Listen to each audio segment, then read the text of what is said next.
शाह जी पता लगा जे कहदा इंडिया ने पाकिस्तान के 6 जहाज डेग दिते ने रात। साथियों, युद्ध के मैदान पर हमने हर बार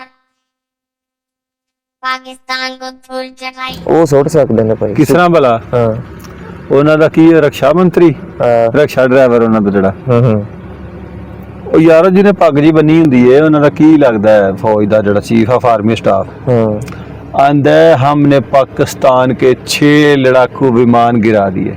तोबा तोबा तोबा थारा मूड खराब कर दिया। A friend of India, अबे साले जब a great American president, Mr. Donald Trump. Mr. Donald Trump.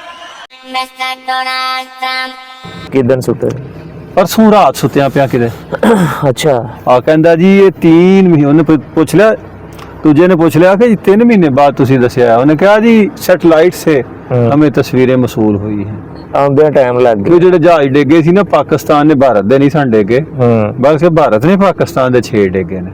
ਅੱਛਾ ਅੱਛਾ ਹੂੰ और दूजा बंदा बोलिया एक होर सी वो कहंदा उन्हें सवाल किया ना तो कहंदा वो जो हमारे गिराए थे ना राफेल वो तो हमने डमी भेजे थे वो गिरा के पाकिस्तान खुश हो रहा है। हमारे असल जो जहाज है ना राफेल सारे वो पूरे हैं। ਯਾਨੀ ਡੰਮੀਆਂ ਨਾਲ ਡੰਮੀ ਵੀ ਲਏ ਸੀ ਉਹਨਾਂ ਨੇ वो डमी बना के गत्ते दे बना के उन्हें उड़ाए सी ਹੂੰ ते पाकिस्तान ने गत्ते दे जाई डेगे ने ਨਹੀਂ ਤੇ ਗੱਤੇ ਦੇ ਨਾਲ ਮਜ਼ਾਇਲ ਕਿਵੇਂ ਲਾ ਦਿੱਤੇ बोला लग गए होंगे फिर भारत वाले ला सकते ने। वो 3 महीने बाद उन्हें पता लगा कि नहीं वो साडे नहीं डिगे बल्कि ਅਸੀਂ डिगे ने।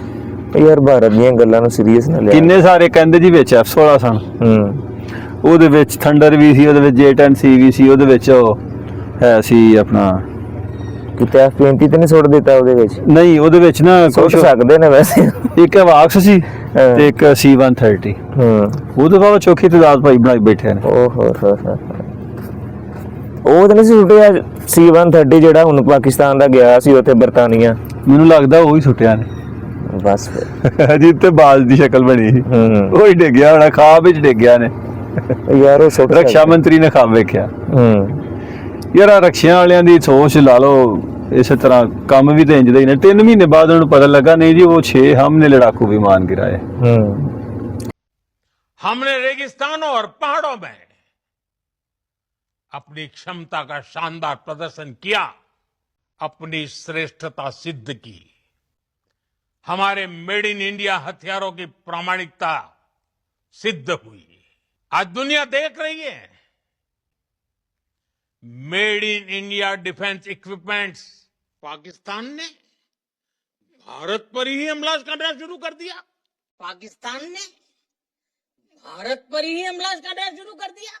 पाकिस्तान ने भारत पर ही हमला करना शुरू कर दिया। पाकिस्तान ने भारत पर ही हमला करना शुरू कर दिया।